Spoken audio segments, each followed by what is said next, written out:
Hi friends, welcome to zaagzoogkitchen. இன்னைக்கு நம்ம zaagzoogkitchenல பார்க்க போறது பன்னீர் மசாலா ரெசிபி தான் பார்க்க போறோம்.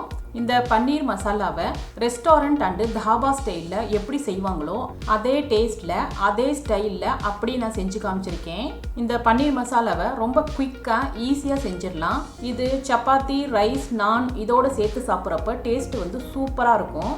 அப்படி நம்ம ரெஸ்டாரண்ட்டில் சாப்பிட்ற டேஸ்ட் இருக்கும். வாங்க friends, restaurant style paneer masala recipe எப்படி செய்யறதுன்னு பார்க்கலாம். ஃப்ரெண்ட்ஸ், இந்த வீடியோ உங்களுக்கு பிடிச்சிருந்ததுன்னா லைக் பண்ணி ஷேர் பண்ணுங்க. சப்ஸ்கிரைப் பண்ணாதவங்க சப்ஸ்கிரைப் பண்ணிட்டு பெல் ஐக்கானை கிளிக் பண்ணிக்கோங்க. இந்த வீடியோ உங்களுக்கு பிடிச்சிருந்ததுன்னா வீடியோக்கு ஒரு லைக் கொடுங்க ஃப்ரெண்ட்ஸ். நான் 250 கிராம் வந்து பன்னீர் எடுத்திருக்கேன்.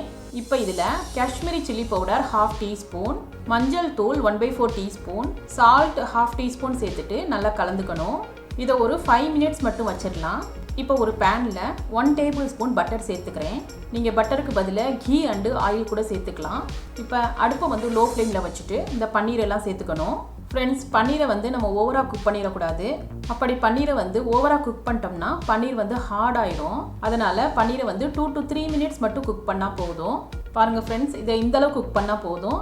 இப்போ இதை நம்ம தனியாக எடுத்து வச்சிடலாம். பன்னீர் மசாலா செய்கிறதுக்கு ஒரு பேனில் 2 டேபிள் ஸ்பூன் பட்டர் சேர்த்துக்கிறேன். நீங்கள் பட்டருக்கு பதிலாக கீ அண்டு ஆயில் கூட சேர்த்துக்கலாம். தாபா அண்டு ரெஸ்டாரண்ட்லாம் பார்த்தோம்னா பன்னீர் மசாலா வந்து பட்டர் அண்டு கீல தான் செய்வாங்க. பட்டர் மெல்ட் ஆனதும் அடுப்பை வந்து லோ ஃப்ளேமில் வச்சுக்கணும்.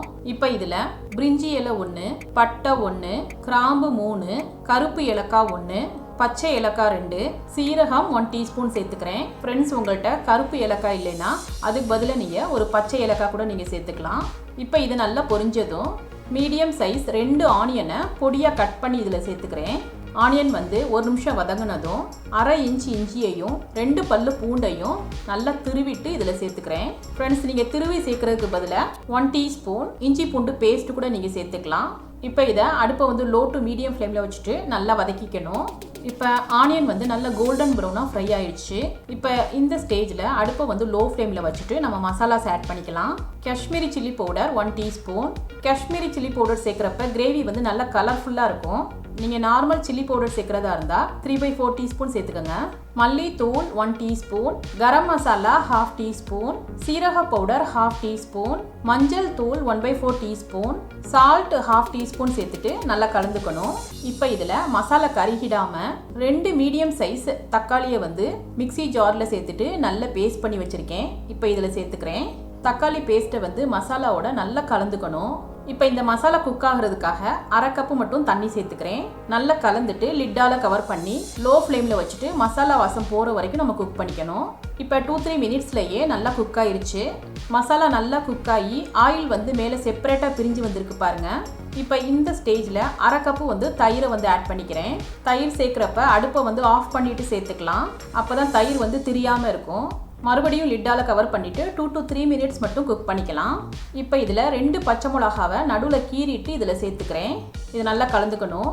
இப்போ இதில் மறுபடியும் 1/2 கப்பு மட்டும் தண்ணி சேர்த்துக்கிறேன். நல்லா கலந்துக்கணும். இதோட 1 டீஸ்பூன் வந்து கசூரி மேத்தி சேர்த்துக்கிறேன். ஃப்ரெண்ட்ஸ், கசூரி மேத்தி சேர்க்குறப்போ கிரேவி வந்து நல்ல ஃப்ளேவர்ஃபுல்லாக இருக்கும். அதனால் ஸ்கிப் பண்ணாமல் சேர்த்துக்கோங்க. நல்லா கலந்துட்டு மறுபடியும் லிட்டால கவர் பண்ணிக்கலாம். அடுப்பை வந்து லோ ஃப்ளேமில் தான் வச்சுக்கணும். இப்போ கிரேவி வந்து நல்லா குக் ஆயிடுச்சு. இப்போ லாஸ்ட்டாக நம்ம ஏற்கனவே ஃப்ரை பண்ணி வச்சுருந்த பன்னீர் பீசஸை வந்து ஆட் பண்ணிக்கலாம். நல்லா கலந்துக்கணும். இப்போ இதில் 1/4 கப்பு மட்டும் தண்ணி சேர்த்துட்டு நல்லா கலந்துக்கணும். ஃப்ரெண்ட்ஸ், இந்த ஸ்டேஜில் உங்களுக்கு ஏற்ற மாதிரி கிரேவியோட திக்னஸை வந்து தண்ணி சேர்த்துட்டு அட்ஜஸ்ட் பண்ணிக்கோங்க. இப்போ மறுபடியும் லிட்டால கவர் பண்ணிவிட்டு 2 to 3 மினிட்ஸ் மட்டும் நம்ம லோ ஃப்ளேமில் வச்சுட்டு குக் பண்ணிக்கலாம். இப்போ பாருங்கள் ஃப்ரெண்ட்ஸ், பன்னீர் வந்து நல்ல மசாலாலாம் கோட்டாயிருச்சு. லாஸ்ட்டாக பொடியாக கட் பண்ண கொத்தமல்லியை வந்து மேலே தூவிட்டு கார்னிஷ் பண்ணிக்கலாம். ஆயிலெலாம் நல்லா செப்பரேட்டாக மேலே பிரிஞ்சு வந்திருக்கு பாருங்கள். அவ்வளோதான் ஃப்ரெண்ட்ஸ், நம்மளோட பன்னீர் மசாலா வந்து ரெஸ்டாரண்ட் அண்டு தாபா ஸ்டைலில் சூப்பராக ரெடி ஆயிடுச்சு. நல்ல கலர்ஃபுல்லாக இருக்கிறதோட இதோட டேஸ்ட் வந்து சூப்பராக இருக்கும். கண்டிப்பாக ஒரு தடவை ட்ரை பண்ணி பாருங்கள். ஃப்ரெண்ட்ஸ், இந்த டேஸ்டியான restaurant style paneer masala recipe உங்களுக்கு பிடிச்சிருந்ததுன்னா நீங்கள் ட்ரை பண்ணி உங்கள் எக்ஸ்பீரியன்ஸை கமெண்ட்டில் ஷேர் பண்ணுங்கள். சுவையான சமையல், சுகமான வாழ்வு. தேங்க்யூ.